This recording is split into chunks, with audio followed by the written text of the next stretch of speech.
नमस्कार एवरीबॉडी, मैं doctor Vandana Mittal Chiranjeevi multi speciality hospital से बात कर रही हूँ। आज मैं बात करूँगी प्रेगनेंसी में होने वाली खुजली के बारे में। प्रेग्नेंट महिलाओं को जो खुजली चलती है उसमें कई बार उनको ये बता दिया जाता है कि खुजली तो सबको ही चलती है प्रेगनेंसी में, ये कोई ऐसी अब नॉर्मल बात नहीं है।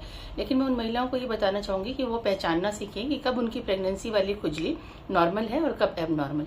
देखिए, अगर छोटी सी खुजली होती है, माइल्ड खुजली होती है और वो मॉइस्चराइजर वगैरह लगाने से ठीक हो जाती है, तो हम ये मानते हैं कि वो नॉर्मल है।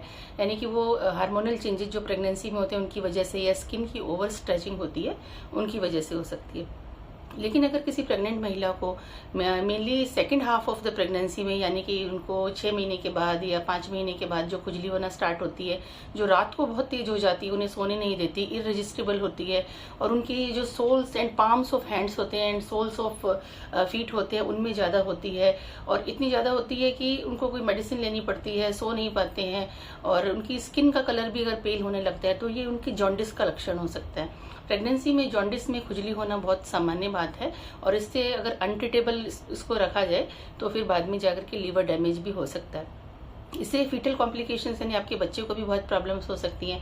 जैसे बच्चा गर्भ में ही कई बार मेकोनियम स्टेनिंग कर देता है, यानी कि हरे रंग का वो पानी छोड़ देता है। इससे क्या होता है कि बच्चा उसको एस्पिरेट कर जाता है, यानी कि गर्भ से जन्म से पहले ही बच्चा उसको एस्पिरेट यानी कि सांस में ले जाता है, उसको ब्रीदिंग प्रॉब्लम स्टार्ट हो जाती है, और ऐसे में सिजेरियन या ऑपरेशन करने पड़ सकते हैं। स्टिल बर्थ जिन्हें बोलते हैं, यानी कि गर्भ में ही बच्चे की डेथ हो जाना, या ड्यूरिंग डिलीवरी के वक्त बच्चे की डेथ हो जाना, डिलीवरी होते होते बच्चे की डेथ हो जाना, ये भी बहुत कॉमन होता है। इसके अलावा प्री टर्म लेबर्स भी बहुत कॉमन होते हैं, जिसमें कि बच्चा समय से पहले ही जन्म ले लेता है।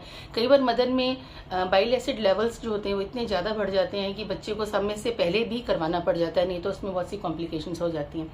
और ऐसा भी देखा गया है कि अगर इसको अनट्रीटेड रखा जाए ना, तो फिर ये जो जॉन्डिस जो होता है, लीवर डैमेज होता है, इससे आगे जाकर के गैस्ट्रेशनल डायबिटीज, मेलाइटस यानी शुगर की बीमारी होना, और बीपी की समस्या भी हो सकती है। इसलिए किसी भी ऐसी महिला को जो कि second half of the pregnancy में चल रही है, 4-5 महीने के बाद प्रेगनेंसी में उनको नाइट में खुजली होने लगे जो कि बहुत ही ज़्यादा इंटेंस हो, तेज हो, और दवा लेने से भी ठीक नहीं हो रही हो, मेनली पॉम्स में एंड सोल ऑफ फीट में हो रही हो, और बाद में धीरे धीरे बढ़ने लग जाए, तो ये बहुत ही चिंता का विषय हो सकता है। तो ऐसे में उनको अपने गायनिकोलॉजिस्ट की सलाह जरूर लेनी चाहिए। Thank you.